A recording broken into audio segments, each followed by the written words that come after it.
que es el de Delivery Hero en Alemania. Esa gente empezó hace 9 años y 9 años después salieron a cotizar en bolsa con un valor de 5 billones de euros. En ese proceso compraron a domicilios.com. Nosotros somos inversionistas en la nueva compañía de los fundadores de domicilios.com, que se llama Markeo. Y la historia es que estos chicos, hace un par de meses, cuando domicilios.com salió a bolsa, y habiendo aguantado entre el año 2010 que ellos crearon Domicilio y este año 2017, que fue el tiempo que ellos fundaron la compañía del 2010 y pudieron vender sus acciones en bolsa, se hicieron millonarios. Pero millonarios. Mucha plata. Pero aguantaron. Y el primer inversionista que invirtió en esa compañía también aguantó estos 7 años. Y multiplicó su plata una cantidad impresionante. Entonces, estos inversionistas lo que decían es: yo quiero invertir en una empresa que valga billones de dólares. Y estos emprendedores lo que dijeron es: nosotros queremos ser capaces de contar una historia que valga muchos millones de dólares. Y a los dos les fue bien. Muy claro, los objetivos de los dos alineados, 7 años trabajando juntos. Entonces nosotros trabajamos con unas herramientas que creamos para tratar de que los emprendedores se hagan un diagnóstico y las personas que trabajan con los emprendedores les hagan un diagnóstico. Y la primera pregunta tiene que ver con la identidad de ustedes. ¿Con quiénes son ustedes? ¿Qué historia tienen? Que se relacione con lo que ustedes quieren hacer. La segunda pregunta es: ¿por qué lo hacemos? ¿Qué nos motiva? ¿Ganar plata en el corto plazo? ¿Crear empleo? ¿Cambiar el mundo? ¿Cambiar Perú? ¿Qué es lo que realmente nosotros tenemos por motivación? ¿Por qué estamos haciendo lo que estamos haciendo? ¿Cuál es la raíz de todo eso? Eso nace de quiénes somos y nos lleva a tomar la decisión de por qué hacemos lo que hacemos. Una vez que nos respondemos eso, deberíamos pensar en qué hemos aprendido, qué sabemos hacer, qué activos tenemos nosotros y en qué contexto nos encontramos, cuál es nuestra situación. Estamos casados, estamos solteros, podemos viajar, no podemos viajar, podemos vivir sin plata, podemos dormir en el piso, no podemos dormir en el piso. ¿En qué situación personal nos encontramos? Cada uno de los socios. Y finalmente, tenemos que buscar una oportunidad en algo que esté relacionado y que haga un match con nuestra identidad, nuestra motivación, lo que nosotros sabemos hacer y nuestra situación. Si nosotros buscamos oportunidades en cosas que no tienen que ver con nosotros, haciendo las cosas que no sabemos hacer y bajo circunstancias donde nosotros no podríamos estar, probablemente nunca logremos hacer nada con esa oportunidad. Y les voy a dar un ejemplo fácil. ¿Conocen esta empresa, no? ¿Todos conocen Mercado Libre? ¿Sí? ¿Usaron Mercado Libre? Es una empresa exitosa. ¿Saben que es una de las 100 empresas más valiosas del mundo? Una de las 100 empresas más valiosas del mundo. ¿Saben dónde nació? En Argentina. Entonces uno dice, claro, es como dice Adidas, nada es imposible. Si lo hicieron de Argentina, lo podemos hacer de Perú, de Colombia, de Ecuador, de Paraguay, de Bolivia, de cualquier lado. ¿Sí? Sin embargo, es interesante entender que esta gente, entre el año 99 y 2000, consiguió 55 millones de dólares de inversionistas. Nada mal. Entonces, vamos un poquito a la historia. Los emprendedores argentinos que crearon Mercado Libre, ¿dónde estudiaron? ¿Y qué estudiaron? Estudiaron Economía y Finanzas en Wharton. ¿Cuál es la mejor universidad del mundo para estudiar Economía y Finanzas? Wharton. Muy bien. Después trabajaron en un banco de inversión que se llama JP Morgan y trabajaron en una gran empresa argentina petrolera. Y después hicieron un MBA. ¿Cuál es el mejor MBA para un emprendedor de tecnología? Stanford, dijo alguien. ¿Dónde hicieron el MBA? En Stanford. Entonces, graduados de la mejor escuela de finanzas y economía, posgrado en la mejor escuela de negocios para negocios digitales. ¿Dónde consiguieron la plata para empezar estos muchachos? Vivían en Stanford. ¿Dónde queda Stanford? ¿Dónde consiguieron la plata? ¿Sí? No. Nadie les dio plata para empezar un negocio desde Argentina. Entonces dijeron, nosotros queremos ser el eBay latinoamericano. Entonces dijeron, bueno, vaya y consígase la plata en Latinoamérica. A que no arriesgamos allá. Entonces, ¿quién le dio los primeros $500.000? Que no sé en soles cuánto es, pero es mucha plata. Esos $500.000, ¿quién le dio los $500.000 a los fundadores de Mercado Libre? ¿Quién invirtió en ellos? El papá de uno de ellos.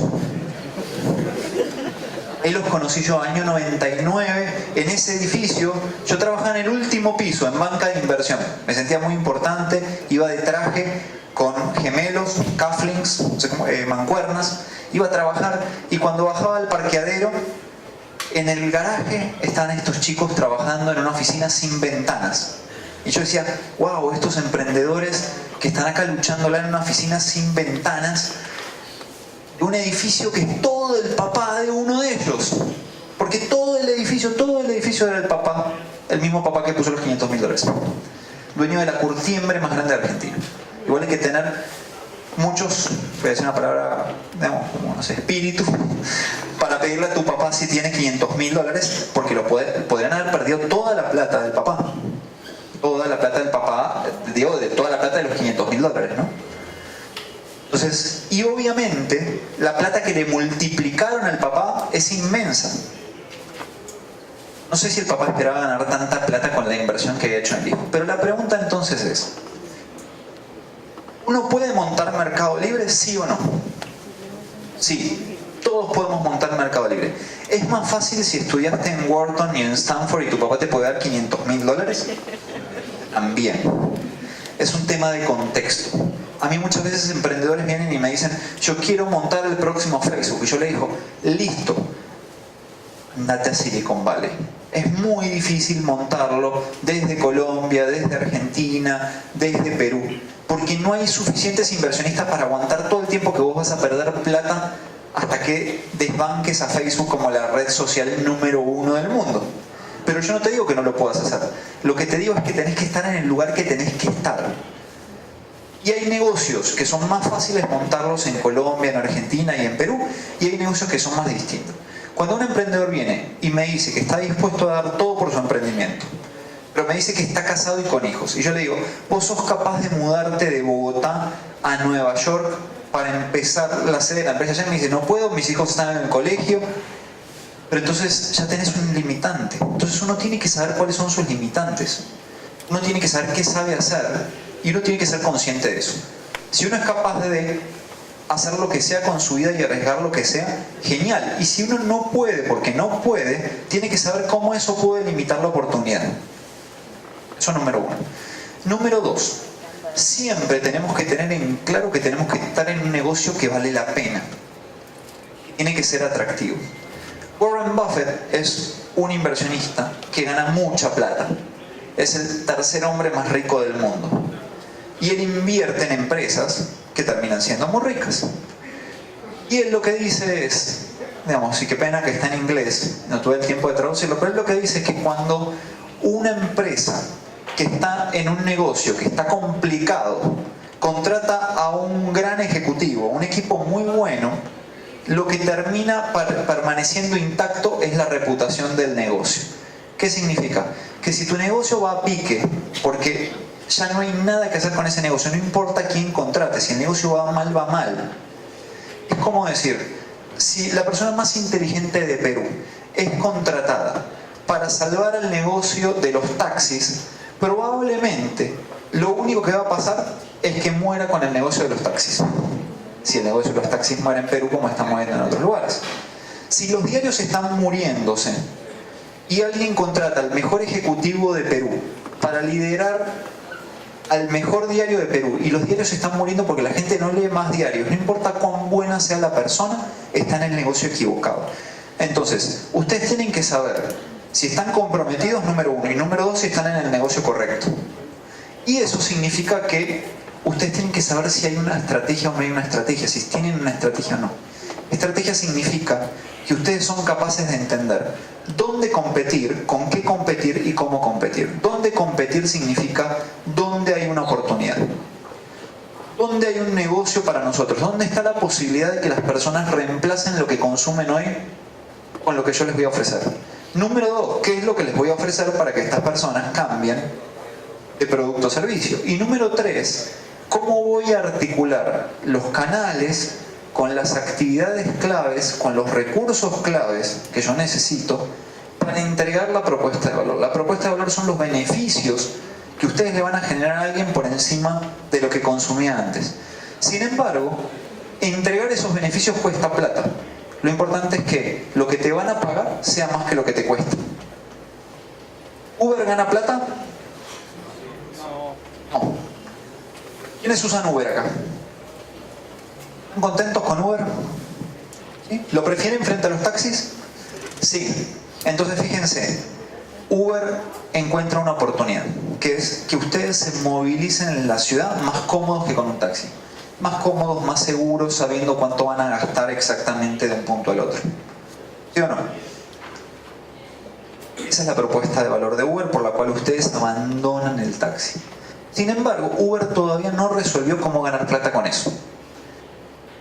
¿Por qué existe Uber? Porque existen los inversionistas de capital de riesgo, los que están financiando las pérdidas de Uber hasta que Uber encuentre la forma por la cual puede organizar su modelo de negocio para que cada vez que ustedes viajen, ellos ganen plata.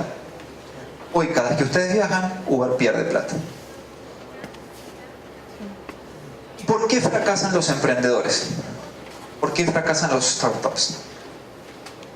Finalmente, los startups fracasan mayoritariamente, no solamente en Latinoamérica, sino que esto es CV Insights, una fuente de información muy confiable de Estados Unidos, fracasan porque le ofrecen al mercado algo que el mercado no necesita. Eso significa que la gente no está dispuesta a cambiar. Ese problema no existía o no existía en un nivel tan grande como para que nos pongamos a pensar en que vale la pena probar algo nuevo. Pero si se fijan, cada una de las otras razones que están marcadas ahí tienen que ver con la primera.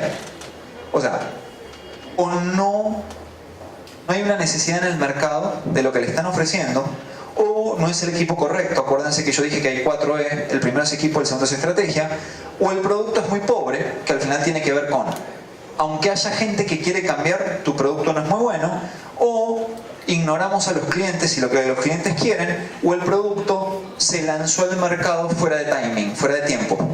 Entonces todos tienen que ver con que o el mercado no lo necesita, o no somos el equipo para hacerlo, o el producto no es bueno, y si el producto no es bueno es porque no escuchamos a las personas. Entonces, lo que nosotros decimos es, finalmente, después de que entendemos que las personas que están con nosotros son las personas correctas, porque tienen la identidad para crear una marca y tienen la motivación correcta de emprender, y su contexto es favorable para emprender, queremos saber si tienen una estrategia. Y eso lo mapeamos en un framework, una herramienta visual que toma lo mejor del Business Model Canvas, que seguramente alguna vez lo habrán visto, de Osterwalder, pero le agrega una cantidad de cosas que tomamos de estrategia. Y finalmente lo que nosotros decimos es que esto es el sistema del emprendimiento. Y el primer punto es, ¿qué problema vamos a resolver mejor o qué progreso le vamos a generar a los consumidores? El segundo es a quién se lo vamos a resolver. Y el tercero es con qué se lo vamos a resolver. Nosotros hablamos de Jobs to be done. Jobs to be done tiene que ver con entender las motivaciones por las cuales las personas compran productos o servicios y con los cuales están luchando porque no están 100% satisfechos con las soluciones actuales. Descubrir dónde lo que la persona consume hoy no es 100% satisfactorio porque no le está dando lo que se imagina que podría tener, pero no sabe que se lo va a resolver. Entonces, si nosotros descubrimos primero qué progreso podrían tener en su vida los consumidores o qué problemas sienten que tienen hoy con las soluciones actuales, nosotros podemos entender cuántos podrían ser, dimensionar el tamaño del mercado y finalmente construir una propuesta de valor. Para hacer todo eso podemos necesitar plata de inversionistas o plata de una aceleradora o un subsidio del Estado. Hasta ahora estamos entendiendo el problema y pensando qué podría resolverlo. Una vez que nosotros encontramos ¿qué sería nuestra solución? Nosotros tenemos que ver cómo hacemos para llevar esa solución al consumidor de manera eficiente, ganando plata. Para eso tenemos que entender cómo se relacionan nuestros canales con nuestras actividades claves contra nuestros recursos claves y crear un sistema permanente que fluya. ¿Para qué? Para lograr objetivos y resultados económicos financieros.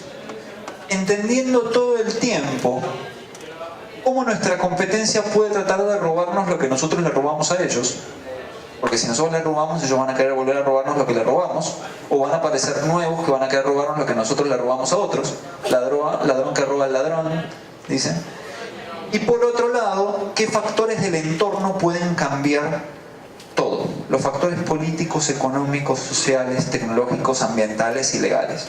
Si nosotros descubrimos que hay mucha gente que está insatisfecha con la ropa que se pone en Perú, porque no considera que haya marcas buenas, porque piensan que falta diseño, y alguien dice, a todas esas personas que tienen una tarjeta de crédito, yo le voy a ofrecer comprar productos en Estados Unidos y entregárselos en su casa, y van a poder comprar en Amazon lo que quieran, cross-border e-commerce, y la gente empieza a comprar en esa propuesta de valor.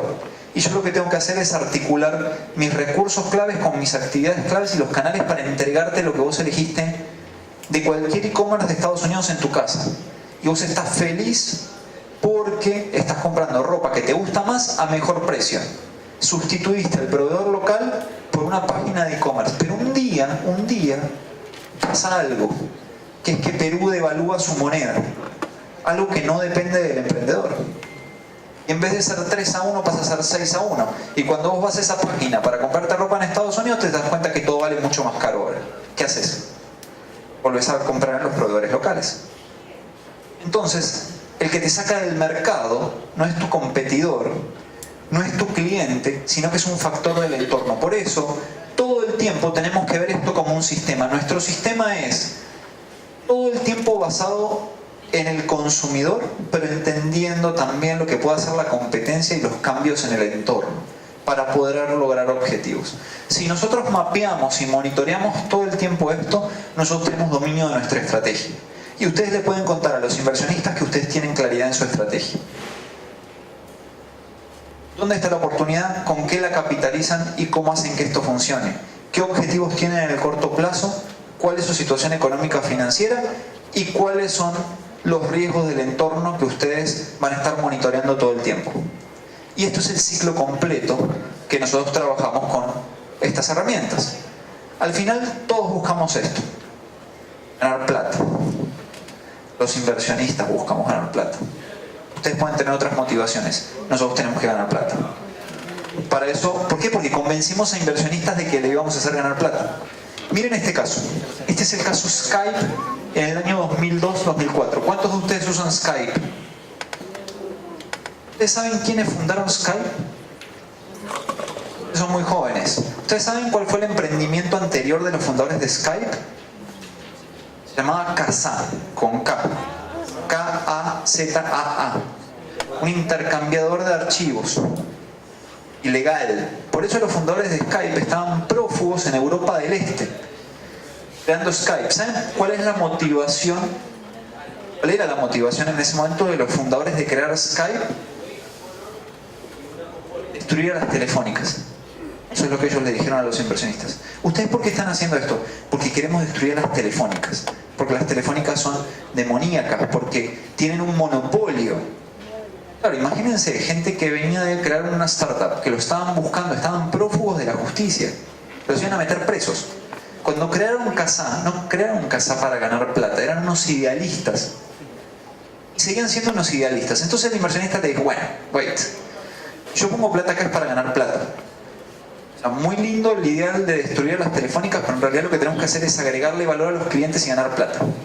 Entonces al principio los fundadores tenían el 100% de Skype y los inversionistas invirtieron $2 millones. Y en ese momento pasaron a tener los fundadores, los inversionistas, los ángeles inversionistas, tomaron el 38% de la compañía. O sea, se diluyeron. Los que tenían el 100 pasaron a tener el 38% menos.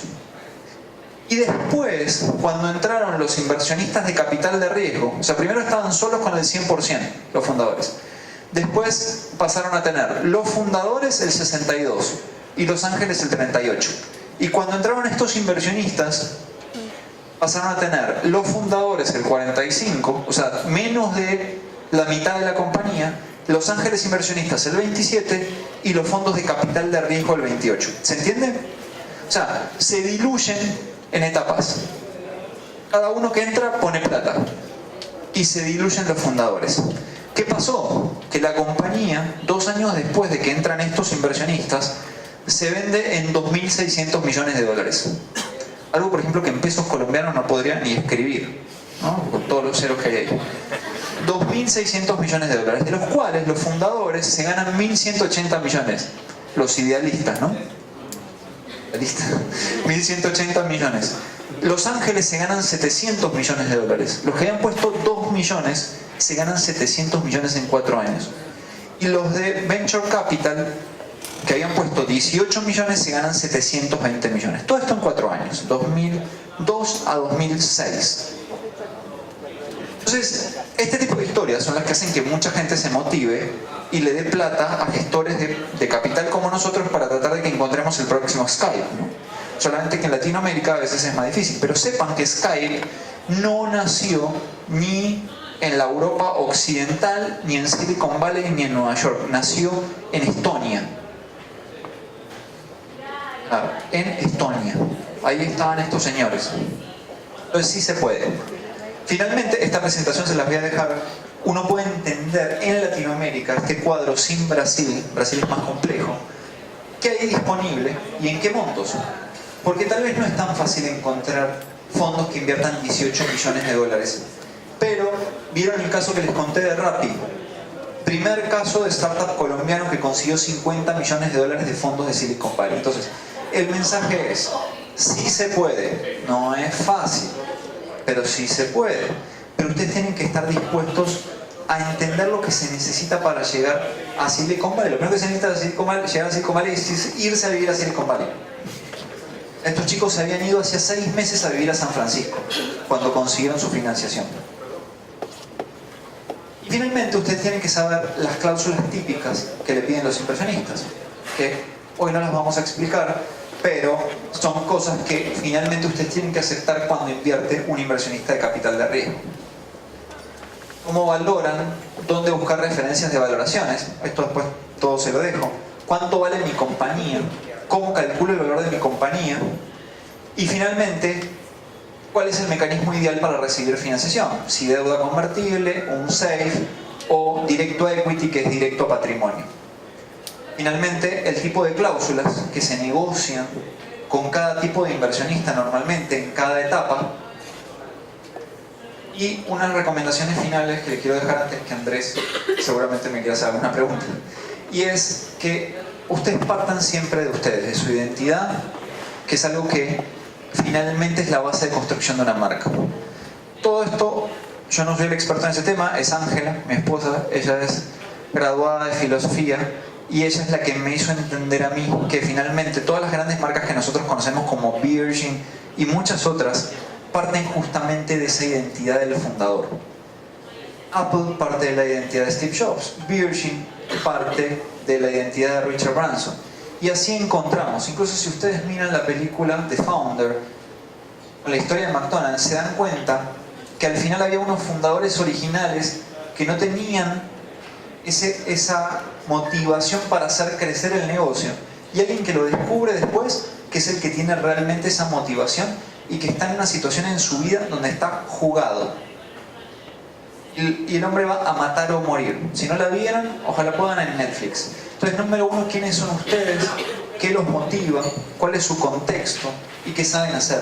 Número 2, sean capaces de entender cómo funciona su emprendimiento. Si ustedes no pueden explicar su estrategia, si no pueden explicar qué valor le crean a los clientes por lo cual los clientes los elijan a ustedes y no a otros, ¿cuáles son esos beneficios que ustedes están entregando por el cual los van a elegir a ustedes? ¿Y cómo ustedes hacen para hacer todo eso ganando plata? Ustedes no pueden sintetizar eso, entonces están complicados. Y lo tercero es justamente que sepan que negociar con inversionistas es un proceso y que depende cuánta plata necesitan ustedes por la motivación y la ambición de ustedes, también va a hacer que ustedes tengan que hacer sacrificios y ver dónde van a buscar esa plata. Si esa plata no está en Perú, si esa plata no está en México, si no está en Colombia, ¿a dónde la pueden ir a buscar? ¿Dónde hay apetito de inversionistas para negocios como los que ustedes buscan? Y un último consejo es, no salten de programa en programa y de aceleradora y de aceleradora y de subsidio y subsidio, y que si me voy a Startup Chile, que si me voy a Parallel en Puerto Rico, pierden foco. De verdad, lo único que les tiene que importar a ustedes es, número uno, eso. ¿Por qué voy a hacer la vida de los clientes mejor? ¿Por qué esos consumidores van a tener una mejor vida gracias a mí? Segundo, ¿puedo hacerlo ganando plata, sí o no? Ustedes eligen una aceleradora o una incubadora y en ese proceso ustedes tienen que validar eso. Después de ahí para adelante puede pasar que ustedes se den cuenta que lo que están haciendo no sirve para nada y empiecen de vuelta. Entonces ahí sí les acepto que ustedes salten de un programa a otro programa. Pero si no, ya enfóquense en ejecutar estrategia. No es un tema de conseguir plata por conseguir plata, no es un tema de estar en una aceleradora y en otra aceleradora solamente por saltar. Al final, sepan que, y lo dijo el fundador de Intel, y lo escribió en un libro, solamente los paranoides sobreviven. Cuando ustedes encuentran algo que es una buena oportunidad, en muy poco tiempo alguien va a querer quedarse con eso. Así como Uber capturó una oportunidad, después aparecieron 2 o 3 jugadores como Lyft que dijeron yo quiero quedarme con un pedazo de lo de Uber. Y en cuanto Uber cometió errores en su gestión, Lyft le está robando el negocio. Y hay alguien que le va a querer robar el negocio a Lyft. Y así sucesivamente. Domicilios.com estuvo solo mucho tiempo, hasta que apareció Rappi. Rappi le están robando el negocio a Domicilios.com en Colombia. Y así sucesivamente. Siempre que alguien tiene algo que es valioso, hay alguien que se va a querer robar esa oportunidad. Entonces enfóquense. Cuando encontraron donde ustedes agregan valor, enfóquense en agregar valor y ser rentables al tiempo. No piensen que hay fórmulas mágicas, no existen las fórmulas mágicas. Ninguna aceleradora, ninguna incubadora de ningún lugar del mundo tiene la fórmula mágica para crear un overnight success, o sea, un éxito de la noche a la mañana. Eso no existe. Esto es un esfuerzo. Si en el camino alguien ve muy atractivo lo que ustedes tienen y los quiere comprar y se hacen millonarios, felicitaciones, de verdad. Pero la realidad es que prepárense para un camino que no es así. Y si se da así, genial. Pero eso no es la forma en la que ustedes deberían enfrentar el proceso. Cualquier cosita, este es nuestro correo, ese es el Twitter. Y si quieren descargarse esos frameworks que les mostramos, esas herramientas visuales de trabajar y un instructivo, entran en esa página y ponen su correo y ahí se lo pueden descargar gratis. Muchas gracias.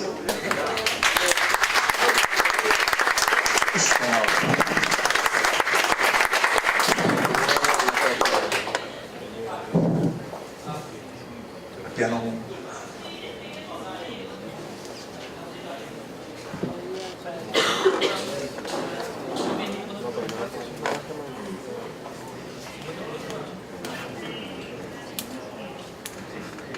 ¿Tienen algunas preguntas?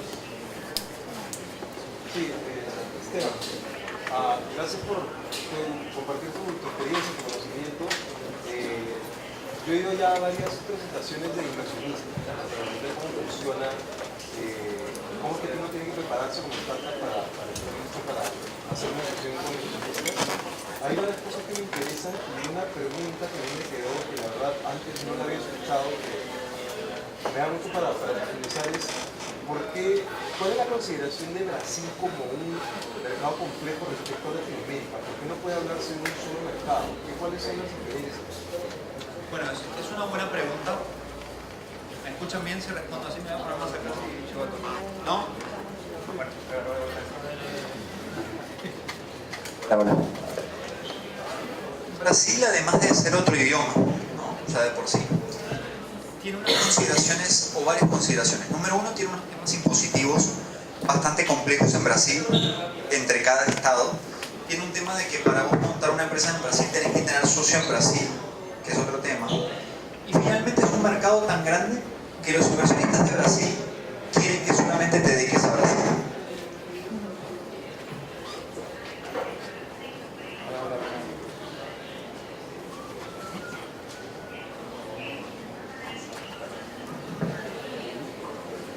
Hay un caso que es interesante que se llama Viva Real.